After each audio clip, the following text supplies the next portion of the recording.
Jujutsu Kaisen. -1 Capítulo 28. Experiencia de aprendizaje. Decir que la presión de estar en una habitación así no era devastadora no solo era incorrecto, sino una completa deshonestidad desde cualquier punto de vista. Su sencillez era aún más exasperante. Una habitación oscura con suelo de baldosas de madera, iluminada por la luz de las velas. A su alrededor, 6 puertas enmarcadas en un casi hexágono, donde las sombras envolvían a quienes se encontraban detrás. Noritoshi cayó de rodillas instintivamente, sin saber por qué lo habían llamado específicamente a una reunión con los altos mandos. Noritoshi Kamo. En vista de la competencia que demostró durante el incidente de Kioto, se decidió de inmediato que sería ascendido a jefe del clan Kamo. Los ojos de Noritoshi, normalmente cerrados, se abrieron de golpe, sorprendido. ¿Había oído mal al hombre que estaba detrás de la puerta? Nada cuadraba. Ni siquiera le había hecho nada a Nami, quien había resultado gravemente herida por un alumno de primer año que había empezado a entrenar hacía meses. Señores, Noritoshi tragó saliva con dificultad, temiendo alzar la voz. Su voz sonaba débil en aquella habitación. No logré dañar la maldición de forma significativa. La maldición de grado especial fue envenenada. Evidentemente, a causa del efecto tóxico de la manipulación de la sangre sobre las maldiciones. Fue una muestra de amabilidad por su parte intentar explicar su versión. Probablemente porque los 6 estaban de buen humor en general, o porque decidieron ser misericordiosos con él, dado que era un estudiante de secundaria que tal vez intentaba ser humilde. Dado que sus estudios aún no han finalizado, se le otorgará el derecho a nombrar un administrador interino hasta su graduación. Noritoshi, mientras asimilaba la penúltima frase, sintió un nudo en el estómago al comprender lo que estaba sucediendo. Había un error. A pesar de que esto era exactamente lo que deseaba, se negaba a ayudar a su madre a cambio de empujar a alguien que le había salvado la vida. Señores míos. Quien envenenó la maldición de grado especial fue el primer año. Silencio. Un coro de voces atronadoras resonó en los oídos de Noritoshi desde todas direcciones. Bajó la cabeza una vez más. El sudor comenzó a brotarle en la frente mientras luchaba por asimilar el repentino rechazo a su insolencia. Serás ascendido, pues fuiste tú quien envenenó la maldición. En un momento dado, justo antes de que un hombre tras la puerta pronunciara la última frase, Noritoshi creyó que este reencuentro no podía ser más devastador. Su presencia, oculta tras esas puertas inmaculadas, hacía que ni siquiera su energía maldita fuera detectable. Sin embargo, se equivocó. Fue su padre quien insistió. La realidad se le vino encima cuando Noritoshi comprendió perfectamente la jugada que se estaba tramando. Se apropiaron indebidamente de las hazañas de Junpei para fortalecer la moral de Noritoshi y así dar a los altos mandos la credibilidad suficiente para ascender a Hironobu Kamo a uno de los suyos, convirtiendo finalmente a Noritoshi en un títere del clan. Jamás podría darle a su madre lo que se merecía, no cuando el hombre que tenía todo que perder si su existencia se hacía pública ocupaba los puestos más altos de la sociedad de Jujutsu. Yo entiendo, sensei. Yuji levantó la mano, obligando a Geto a darse la vuelta desde la pizarra. Tengo una pregunta sobre las técnicas malditas. Adelante. Geto volvió a hacer el diagrama, pero ahora prestaba atención a lo que Yuji iba a preguntar. ¿Cómo es que algunas técnicas malditas se heredan mientras que otras no? Elaborar como la manipulación de sangre de Kamo, aparentemente es como la técnica de todo su clan o algo así, pero la técnica de Kujisaki es solo suya. Porque simplemente soy mejor, interrumpió Nobara, pero no extendió su alarde para permitir que Geto explicara. Todas las técnicas malditas son heredables, respondió Geto. El problema es que no son fiables. Es decir, si tuviera 10 hijos, tal vez, por una pequeña probabilidad, uno de ellos heredaría mi técnica. Yuji se llevó la mano a la barbilla, pensativo.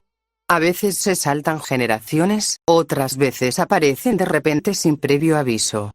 Los clanes que vemos hoy no necesariamente poseen las técnicas más poderosas. Simplemente fueron aquellos que, en sus inicios, lograron crecer lo suficiente como para transmitirlas, pero no hubo todo ese lío con Megumi Fushiguro.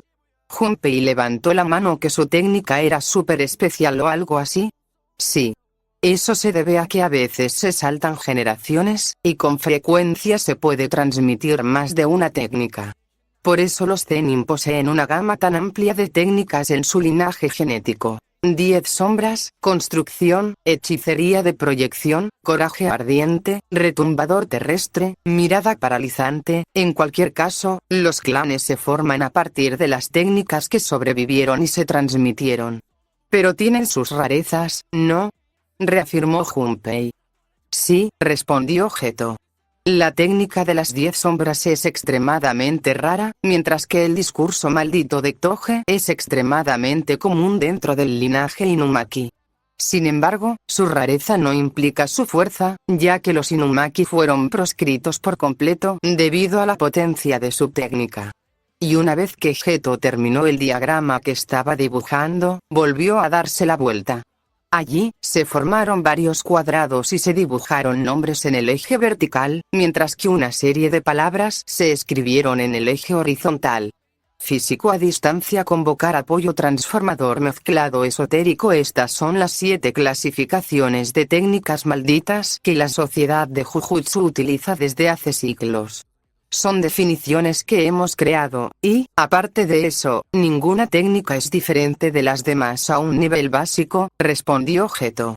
Ahora, como puedes ver, he alineado tu nombre y el de tus colegas aquí, y tú me dirás qué técnica corresponde a cada lugar. Nobara Kujisaki Junpei Yoshino Toge Inumaki Nanako Asaba Mimiko Asaba Satoru Gojo Suguru Geto Kento Nanami Masamichi Yaga Noritoshi Kamomai Zenin Aoi Todo Aratanita Anami. Permítanme explicarles estas clases. La física es bastante clara. Si estás desarmado y boxeas con tu oponente, y puedes usar tu técnica de manera perfectamente efectiva, es física, explicó Geto. A distancia, es el tipo de técnica que, bueno, te da mucho alcance, pero no es muy útil de cerca. Entonces, ¿el ataque de Kujisaki es a distancia?, dijo Junpei, levantando la mano y adelantándose considerablemente, pero también acertando. Si alguien lo supiera, sería yo, cabeza hueca, replicó Nobara. Pero supongo que tienes razón.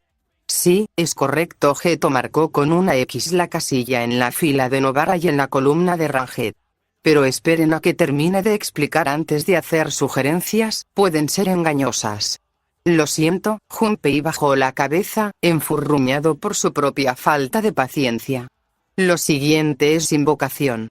Es sencillo. Si tu método principal de combate es invocar Shikigami o cualquier otra cosa, tu técnica se basa en la invocación tras respirar hondo, continuó. Una técnica de apoyo es aquella que resulta de poca utilidad en combate, pero bastante útil fuera de él. Es una categoría amplia, pero funciona, ya que existen muy pocas técnicas de apoyo. Al ver que nadie tenía nada que preguntar, continuó. Una técnica transformadora es aquella que altera el cuerpo físico en algún grado. Es un tipo muy poco común, pero fácil de identificar. ¿Como la de Ino?, preguntó Yuji. Sí, como la de Ino. Geto había olvidado por completo al hechicero de grado 2, pero era correcto, aunque no encajara en la tabla. Procedió a escribir el nombre de Ino al final de la tabla y a marcar con una X su fila, en la columna de transformación. La siguiente es mixta. Esta es una técnica que engloba al menos 2 categorías diferentes, o quizás más. Por ejemplo, tener una técnica a distancia no te impide aprender combate físico ni aplicarlo a corta distancia, pero sí, en esencia, la técnica rinde mejor a distancia, es puramente a distancia. Tener una técnica que sea fiable tanto en combate cuerpo a cuerpo como a distancia es mixta. Nobara estaba a punto de sugerir pasarse a esa categoría, pero era muy consciente de que el martillo no era una parte genuina de su técnica, y que le convenía mucho más mantenerse alejada de su oponente. Y finalmente, esotérica. Es una técnica que no encaja en ninguno de los otros parámetros. Son muy, y digo muy raras. No lo incluí en la lista, pero Kinji Akari tiene una técnica esotérica. Geto terminó la explicación e inmediatamente señaló el nombre de Junpei, anticipando en silencio la clasificación. Invocar. Respondieron los tres después de marcar con una X el lugar adecuado. Geto señaló el nombre de Toge. A distancia. Luego, bajó el dedo hasta el nombre de Nanako, donde los tres dudaron un poco más. ¿No es como esotérico porque tiene que usar su teléfono? Yuji giró la cabeza de un lado a otro para ver qué pensaban los demás. Pero yo también tengo que usar mis uñas, idiota, respondió Nobara. Creo que es a distancia. Sí, pero los clavos son el proyectil, argumentó Junpei. Quiero decir, yo también voy a usar a distancia. Correcto, es a distancia. El medio de la técnica no importa. A Nanako le costaría mucho aplicar su técnica en una situación de combate cuerpo a cuerpo, respondió Geto, marcando con una X la casilla correcta, antes de señalar el nombre de Mimiko. Quiero decir, es vinculante, ¿no? Probablemente sea físico, supuso Junpei. Ella te toca y quedas vinculado. Es una técnica muy buena para luchar de frente. ¿Alguna vez la has visto pelear de frente? Argumentó Nobara.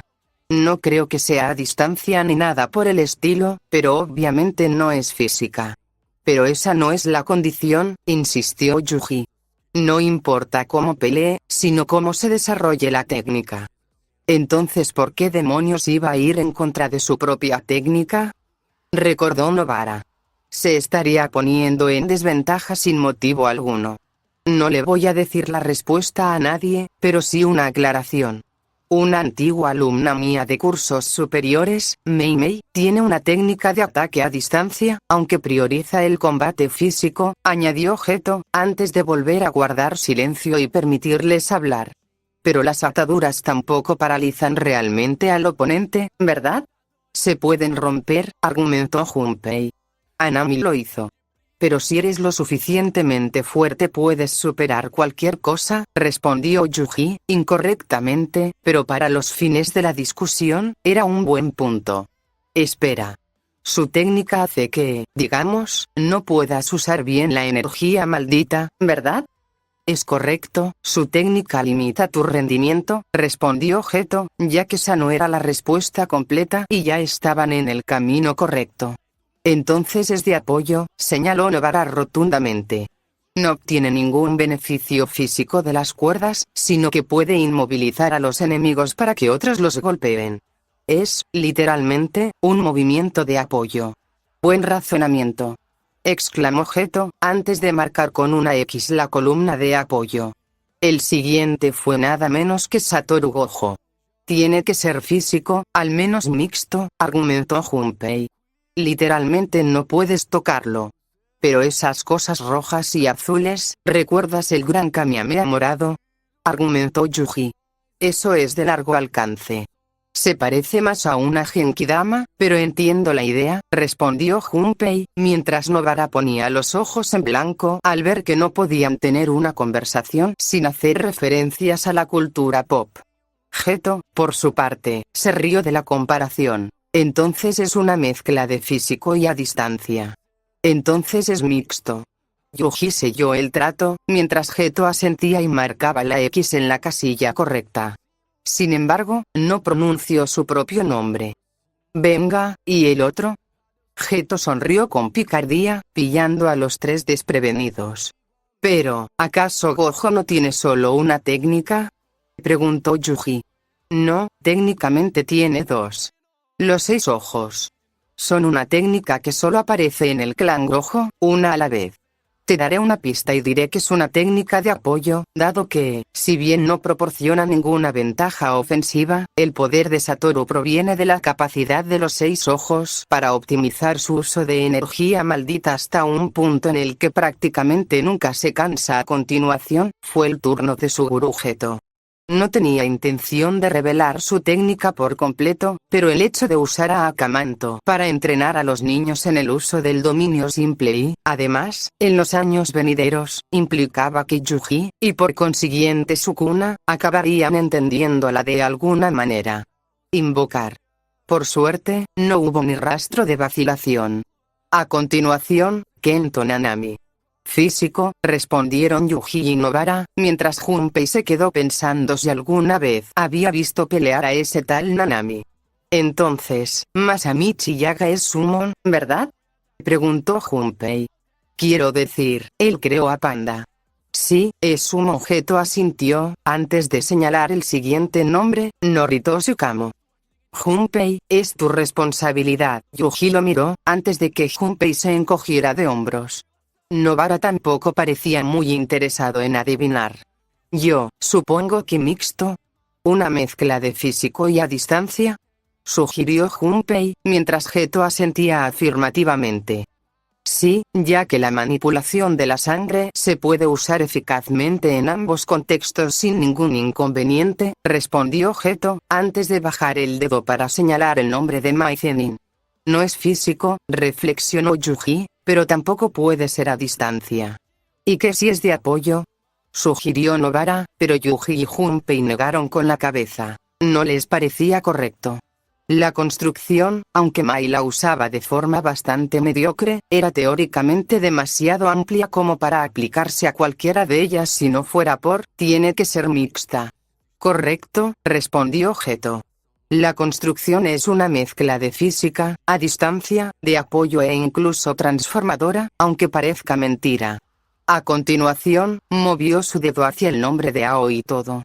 Oh, es apoyo, sin duda, respondió Yuji antes de que la moción estuviera completa, y Geto no tuvo respuesta, simplemente pasó a Aratanita. También apoyo, respondió Junpei, mientras Geto finalmente pasaba al último nombre. Anami. Los tres guardaron silencio, intentando comprender lo que había sucedido en medio de la batalla. Tantas cosas ocurriendo al mismo tiempo dificultaban entender y comprender por completo la técnica de Anami. No es físico, respondió Yuji.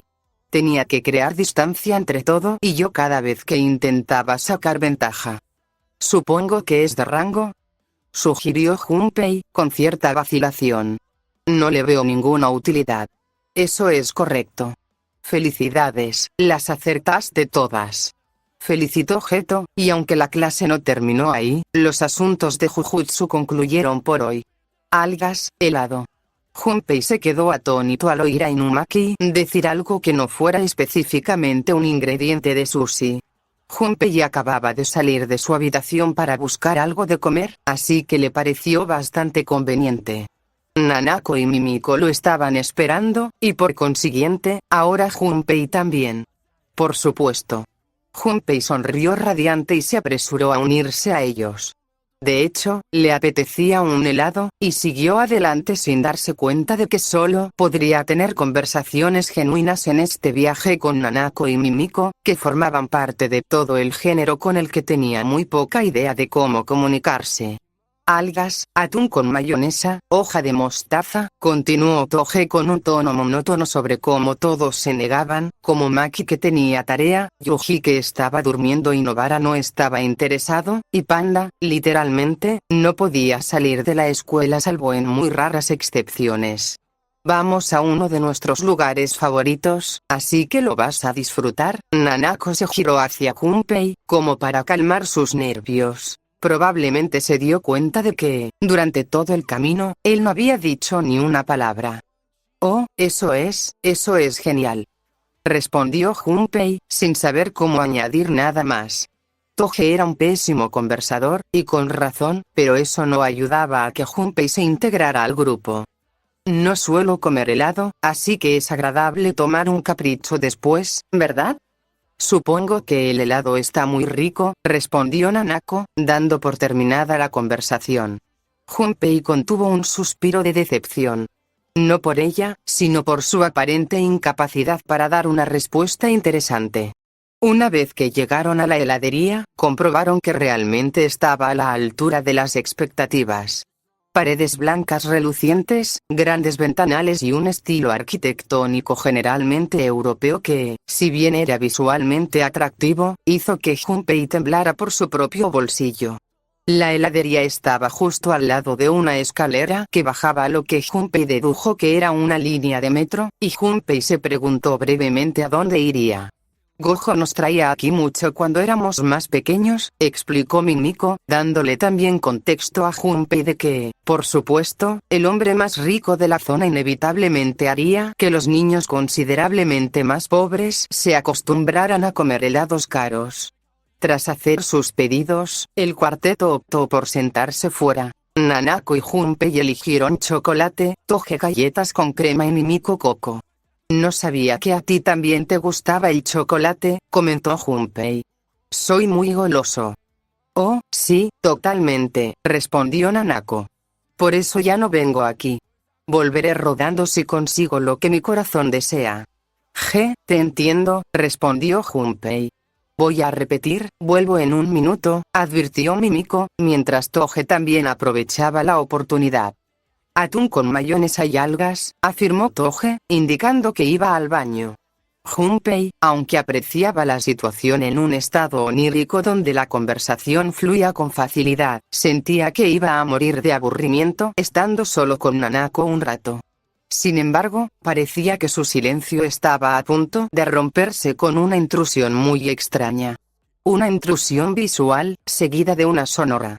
Mientras se dirigían hacia la escalera que bajaba a la estación de tren, vieron a un hombre que bajaba corriendo, mientras su rostro comenzaba a transformarse en uno completamente diferente, cambiando de forma hasta convertirse en otro rostro nuevo y desconocido. Ranta.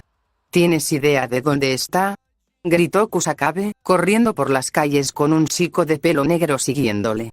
Estaban muy lejos de los estudiantes, en la lejanía, perceptibles solo por sus niveles superiores a la media de energía maldita. No, señor, no. Ranta, justo detrás de Kusakabe, gritó a todo pulmón sin importarle nada. Deja de gritar. Ladró Kusakabe. Nanako y Junpei, al comprender que el cambiaformas era un usuario de maldiciones, supieron que debían atraparlo. Salieron corriendo de la mesa del local, saltaron por encima del seto bien cuidado y bajaron a toda prisa las escaleras, donde era evidente hacia dónde se dirigía el tren. Una línea subterránea directa de Tokio a Kagoshima. El tren estaba a punto de partir, mientras aumentaba su velocidad. La estación estaba vacía, el cambiaformas había subido. Las puertas se cerraron, no podrían alcanzarlo. Alto. Nanako tomó una foto a través de la ventana del tren y luego acercó a Junpei antes de tomarse una selfie con ambos. En un instante, ya estaban dentro del tren bala. Junpei, aturdido por el repentino contacto con Nanako, sintió que eso era lo de menos mientras se encorvaba. Gruñó, conteniendo el vómito. Es así las primeras veces, Nanako no parecía muy afectada. Es una línea directa, lo que significa que tenemos 7 horas para alcanzar al usuario de maldiciones antes de que el tren finalmente se detenga y prácticamente se haya ido.